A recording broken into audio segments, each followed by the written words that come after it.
শপথ ছাড়াই মেয়রের আসনে বিএনপি নেতা ইশরাক হোসেন সিক্ত হলেন ফুলেল শুভেচ্ছায়, গ্রহণ করেন সম্মাননা ক্রেস্ট।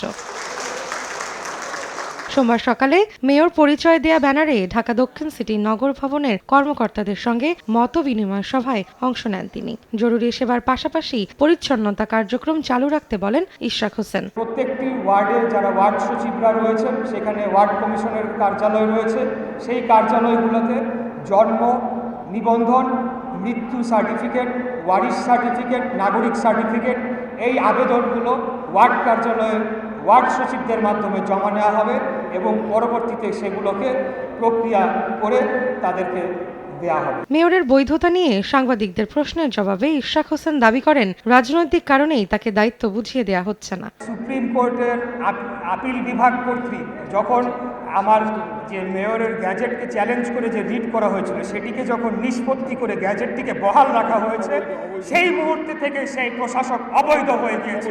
এসএমসি ওটসালাই এলো আরো উন্নত নতুন প্যাকেজ, জীবন বাঁচায়, জীবনকে এগিয়ে নিয়ে যায়।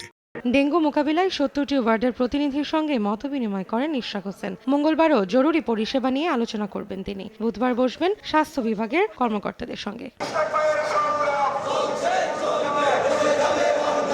এদিকে ইশরাক হোসেনকে মেয়রের শপথ পড়ানোর দাবিতে নগর ভবনের সামনে সোমবারও অবস্থান নেন তার অনুসারীরা। বিষয়টির সুরাহা না হওয়া পর্যন্ত কর্মসূচি চলবে বলে জানান তারা।